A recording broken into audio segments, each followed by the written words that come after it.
2025 SLST 11-12 বাকি সাবজেক্টের counselling date নিয়ে গুরুত্বপূর্ণ আপডেট রয়েছে। ভিডিওটা মন দিয়ে দেখো, আশা করি অনেক প্রশ্নের উত্তর পেয়ে যাবে। বাকি সাবজেক্টের কাউন্সেলিং ভোটের রেজাল্টের আগে সম্ভাবনা কম। ভোটের রেজাল্ট 4 তারিখে, রেজাল্টের পরই সম্ভাবনা সবচেয়ে বেশি। তবে মে মাসেই কিন্তু 11-12 বাকি যত সাবজেক্ট রয়েছে কাউন্সেলিংয়ের, আশা করা যায় মে মাসেই সমস্ত সাবজেক্টের কাউন্সেলিং কমপ্লিট হয়ে যাবে। মে মাসেই, কিছুদিন আগেও তোমরা একটা নিউজ দেখেছিলে যে মে মাসেই কিন্তু তোমার সব কমপ্লিট হওয়ার কথা। তো আশা করা যায় মে মাসেই সমস্ত সাবজেক্টের কমপ্লিট হয়ে যাবে।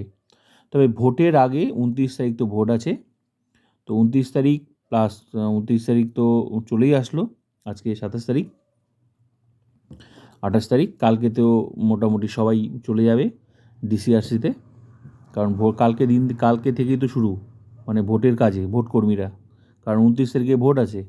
তো 28 তারিখ, 29 তারিখ প্লাস 29 তারিখ রাত হয়ে যায় ভোটের ডিউটিতে, মানে 30 তারিখ পড়ে যায়। তো 29, 30, 28, 29, 30 3 দিনেই মোটামুটি ভোটের দায়িত্বে সবাই ব্যস্ত থাকে, মানে ভোর পর্যন্ত হয়ে যায়, 30 তারিখ একদম পড়ে যায়। তো তোমরা আর 1 তারিখ তো তোমার বন্ধ আছে। 4 তারিখ পর বেশি সম্ভাবনা, 4 তারিখের পর বাকি সাবজেক্টের কাউন্সেলিং আশা করতেই পারো তোমরা। 4 তারিখের আগে সম্ভাবনা কম, আমি তোমাদের বলে দিলাম। কারণ 28 কালকে, 28 তারিখ, 29, 28 কালকে থেকে ভোট কর্মীদের ডিউটি শুরু হয়ে গেল। 29 তারিখেও, 29 তারিখে তো ভোট। 29 তারিখ ভোট শেষ হতে হতে রাত, ভোটের মানে জিনিসপত্র জমা দিতে, ঠিক আছে, আরসিতে জমা দিতে দিতে 30 তারিখ পড়ে যায়।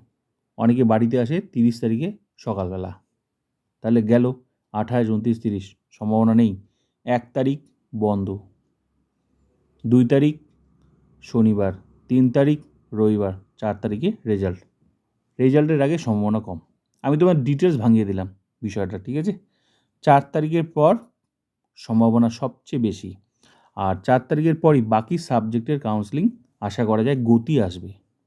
তো মে মাসেই আশা করা যায় সমস্ত সাবজেক্টের কাউন্সেলিং কমপ্লিট হয়ে যাবে 11-12। তো লেটেস্ট আপডেট এটাই। তো ভিডিওটা ভালো লাগলে like, comment, subscribe and share.